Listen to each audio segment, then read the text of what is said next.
Assalamualaikum warahmatullahi wabarakatuh. Waalaikumsalam warahmatullahi wabarakatuh. Sallallahu ala Muhammad. Merdeka! Merdeka! Bismillah, bismillahi masyaallah, la haula wala quwata illa billahil aliyyil azim. Hari ini pada hari Minggu tanggal 11 Agustus, di saat seluruh warga negara Indonesia untuk menyambut kemerdekaan tapi ternodanya pada tanggal 10 Agustus malam di Cikarang, di wilayah Polres Cikarang, Rengas Dengklok, Kerawang. Ada insiden yang sangat menusuk kalbu kita sebagai manusia yang punya nurani. Sudah ada logonya NU, Nahdlatul Ulama, sebagai ormas terbesar di tanah air, dan juga ada baju sahabat Banser. Bukan malah dilerem, malah dipukuli, dihajar habis sampai benjut gak karuan. Di mobilnya Kiai Rois Suriah MWCNU Cikarang Utara itu ada logonya Pak, logo NU. Itu malah dihancurkan gitu. Lah, yang nyerang ini apakah orang Indonesia tapi mentalnya mental komunis? Kita tidak tahu. Tetapi tanda-tanda bahwa orang yang nyerang kiai, nyerang ulama, nyerang sahabat bangsa, ini propagandanya, pokal gawinya cara-cara komunis. Nah, maka dari itu kami dari Aliansi Pecinta Ulama Nusantara, kemudian ada Yai Yusuf, beliau Dewan Penasehat di Jamaah Wali Songo Indonesia, Jamaah Wali Songo Nusantara. Kemudian beliau ketua umumnya Yai Munawir. Nah, di sebelah kanan saya ini ketua BKN DKI beserta teman-teman mahasiswa. Dan di sebelah kiri saya ini, ya Allah, kemarin bersama kita sama Yai Sarif, yaitu Bagus Mogi. Nanti beliau akan cerita sebelum kami memberikan pernyataan sikap terkait insiden pengeroyokan dan pengerusakan terhadap Kiai NU dan sahabat bangsa. Nah, ini namanya tuh Bagus Mogi. Jadi kalau di rekaman video itu, setelah mereka nyari Yai Imaduddin, siapa Yai Imaduddin nanti diterangkan sama sahabatnya, yaitu Bagus Mogi. Yai Imaduddin nggak ketemu nih, gerombolan apa ini, serigala monster ini. Itu Mogi. Tapi alhamdulillah semua atas izin Allah, atas takdir Allah, itu Bagus Mogi sampai detik ini jenengan lihat dalam keadaan sehat walafiat. Dan yang menjadi korban itu nanti biar itu Bagus Mogi sendiri yang akan menceritakan. Jadi dipahami ya kawan-kawan ya. Nah, jadi ini adalah tugas kita, karena kalau kita naik mobil apalagi sama istri ya tadi malam. Coba nggak melihat ada perempuannya, mobilnya diserang-serang, nggak lihat ada kiainya, nggak lihat ada bansernya. Mereka betul-betul seperti binatang buas untuk melakukan upaya-upaya seperti yang disampaikan, pembunuhan dan lain-lain sebagainya. Nah, maka dari itu untuk lebih singkatnya, sebelum pernyataan sikap kami sampaikan, terlebih dahulu yaitu Bagus Mogi untuk menyampaikan kronologis apa yang terjadi sebenarnya. Saya yakin tayangan yang akan ditayangkan kawan-kawan media ini akan dilihat oleh Bapak Kapolri, Bapak Kapolda, Bapak Kapolres Kerawang. Saya percaya itu. Untuk itu saya persilakan kepada yaitu Bagus Mogi, gimana ceritanya tadi malam yang begitu menakutkan sekali. Nabi Muhammad. Assalamualaikum warahmatullahi wabarakatuh. Waalaikumsalam warahmatullahi wabarakatuh. Bismillahirrahmanirrahim. Alhamdulillahirabbil alamin wa bihi nasta'in ala umuri dunya waddin. Wassallallahu ala sayyidina Muhammad wa ala alihi wa sahbihi ajmain amma ba'du. Para saudara-saudara rekan pers, para yai yang tadi sudah disebut diperkenalkan satu persatu oleh Gus Rofi. Jadi saya Tubagus Mogi Fadil menjabat sebagai di Presidium Apatar Aliansi Pecinta Ulama Nusantara, juga Ketua Umum Robitoh Baban Kesultanan Banten, dan juga Wakil Ketua Umum daripada PWI LS Perjuangan Wali Songo Indonesia Laskar Sabilillah. Nah, jadi perlu saya sampaikan latar belakangnya dulu ya sebelum semalam. Kenapa bisa ada konflik ini? Ada konflik horizontal antar umat.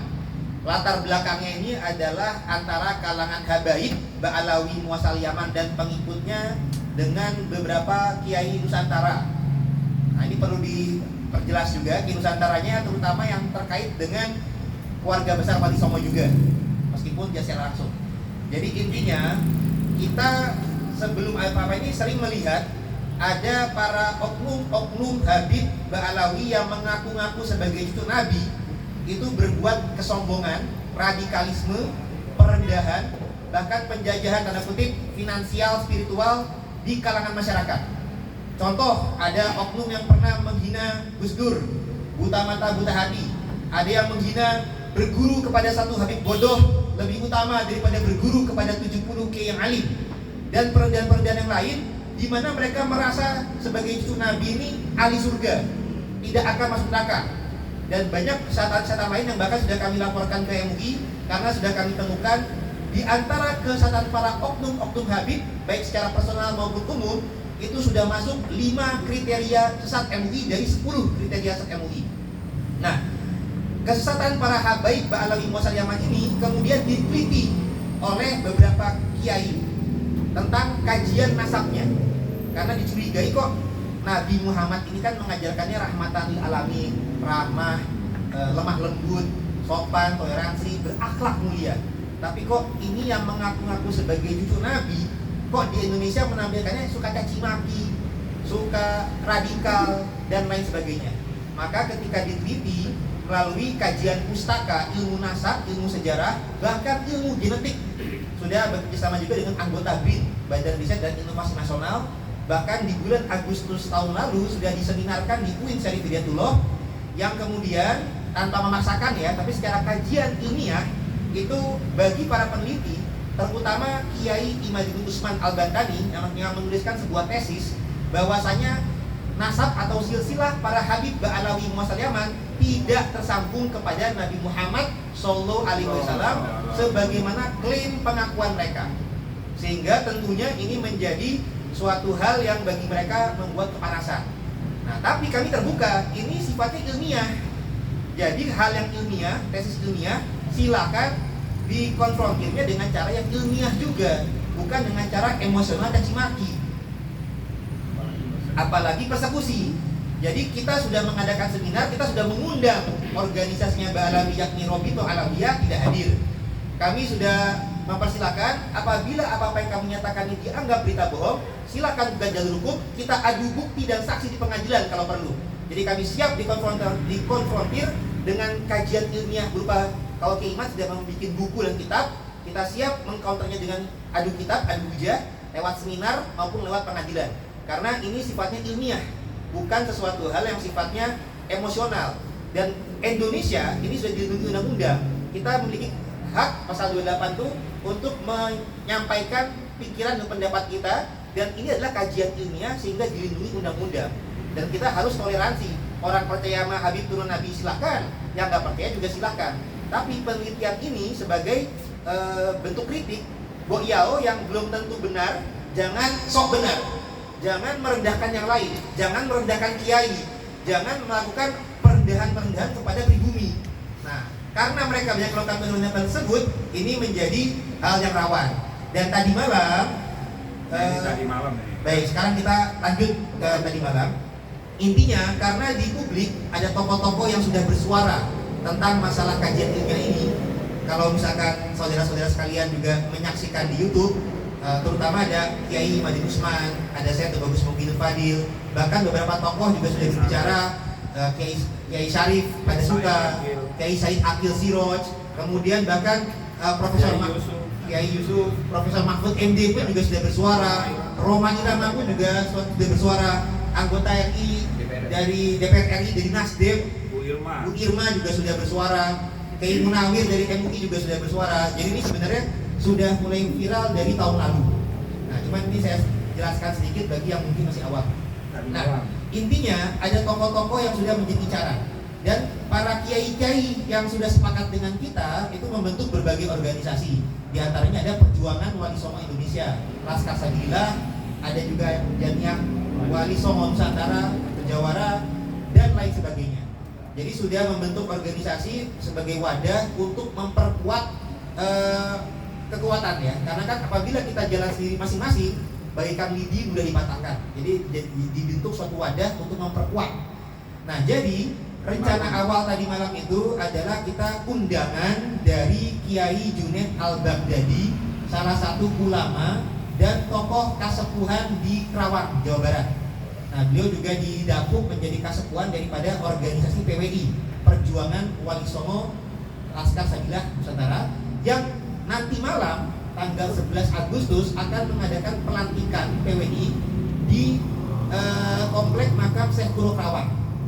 Nah, untuk persiapan menuju acara nanti malam itu para anggota PWI biasa melakukan musyawarah di pesantrennya Kiai Asep di Rengas Dengklok Kerawang, pesantren Manbaul Ulum namanya. Nah, itu sudah ada biasa-biasa musyawarah. Nampaknya musyawarah ini sudah diketahui oleh anggota, saya langsung jelaskan saja, FPI, karena saya punya buktinya. Jadi anggota FPI itu sudah mengetahui akan, atau ya para pendukung Habib, mungkin ada FPI yang masih struktural atau organisatoral, saya kurang tahu ya.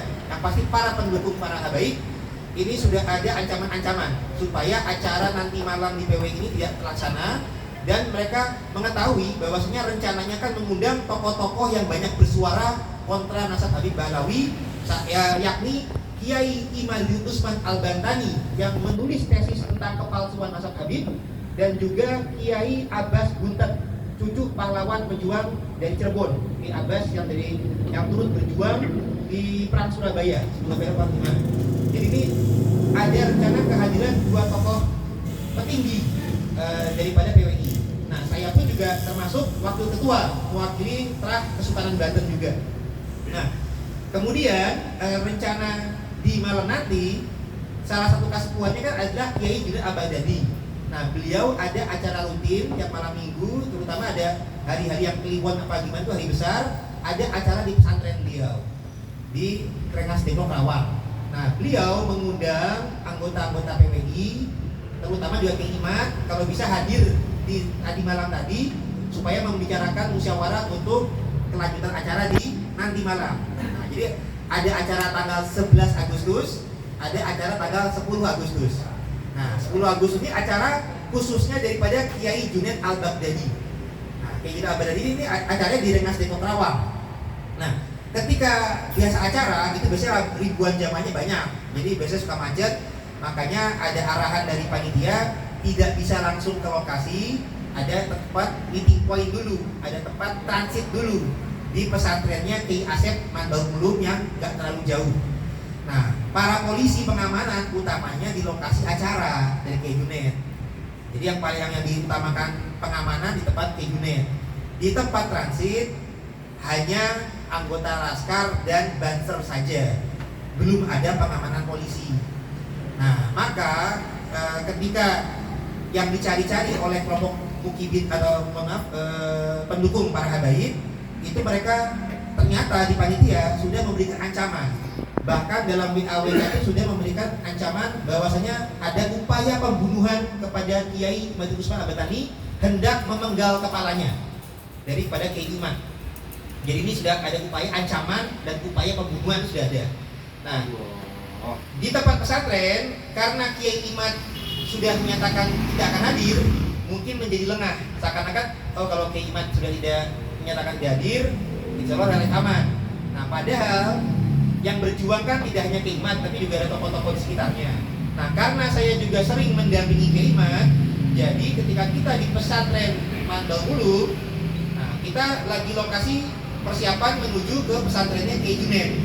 Nah ketika keluar